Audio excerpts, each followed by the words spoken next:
Hello, this is Mr. Stein, and in this video, we are going to go through example problems 1 and 2 for section 5.7, Interpreting Graphs of Linear Functions. By the time you're done this video series, you should be able to interpret the intercepts of a graph based on a real-life situation, determine the rate of change of a graph or slope, and related to a situation, graph a linear function that is in y equals mx plus b form. Example number 1. The graph shows the height of a burning candle. The height of a burning candle changes with time. Okay, so here we've got a graph. You can see its height is the range value, time is the domain value. Letter A. Write the coordinates of the point where the graph intersects the axes. Determine the vertical and horizontal intercepts. Describe what the points of intersection represent. All right, so let's take a look. At our first point, our vertical intercept is right here. It's at 0 on the time and about 10 on the height. So this is at the point 0, 10. So we would call this our h-intercept. It's at the point 0, and that would be minutes, 10 centimeters. What this means is, without burning the candle at all, with no burning, the candle is 10 centimeters. So the candle is 10 centimeters.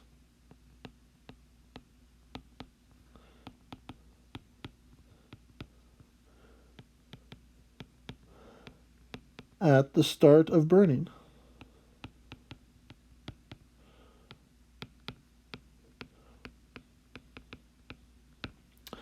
Now let's look at our horizontal intercept. It's right here.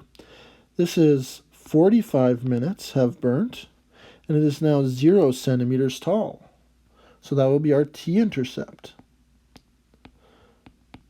Our t-intercept, because this axis is labeled as t, is at 45 minutes,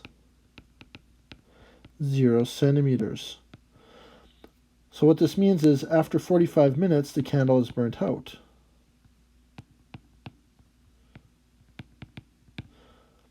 The candle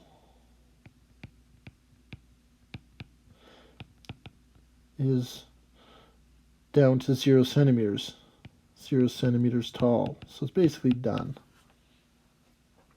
All right, now we're going to write the domain and the range of the function. The domain is all the points from here to here. The domain are all the t values. So domain. It's all the values of our time, such that right here's our smallest value of time, it's 0. Sorry, this should have a straight up and down line. And our largest value of time is right here at 45. And t could be any real number between those two. We could have decimal values for t. Now, our range is our height. And our range goes from here, that's the highest point, down to our lowest point, down there. So our range, it's our values of height, such that our lowest value of height is 0, and our highest value of height is 10. And height is also a continuous variable. It continuously changes decimal. Any decimal value would be appropriate. So height could be any real number. All right, let's just take a look at one more thing here that's not noticed. Let's find out our slope for this. And let's identify what that means. So slope. So the candle drops 10 centimeters. It rises negative 10 centimeters in 45 minutes. So every 45 minutes, the candle drops down 10 centimeters. Now we can reduce this as a fraction to negative 2 centimeters every 9 minutes. Or change this into a decimal. Negative 0.2, it's repeating 2 centimeters per minute. So every minute the candle burns, it goes down about 0.2 centimeters per minute. Now, if I wanted to write this function, the function for this graph, I wouldn't use y because this doesn't have a y. I would say its height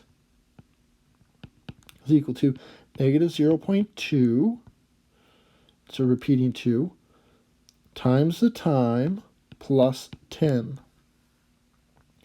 Right, this is instead of the form y equals mx plus b. Our m is still that, and our b is still that. I just replaced y with height and x with time.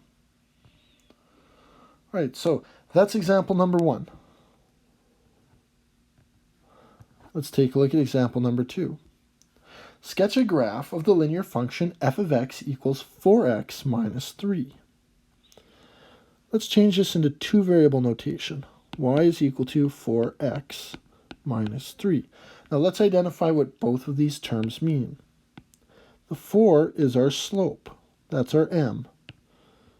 And the 3 is our b. So b is our y-intercept. And slope is our rise over run. A rise over run of 4 means a rise of 4 over a run of 1. Now we could build a table of values for this, but we don't need to. We know that we're going to start over here at minus 3. That's our y-intercept. Then we're going to go up 4 over 1, which will be right there. That's our point 1 and 1. Then we go up 4 over 1 to our point 2 and 5. Then we're going to go up 4 over 1 to the point 3 and 9. And these 4 points make our graph. So our graph, our function on x, is equal to 4x minus 3.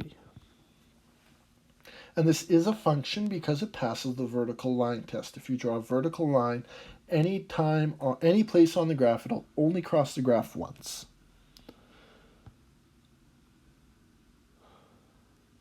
All right, so I hope this is helpful to you. If you have any questions, please put them in the comments below or contact me.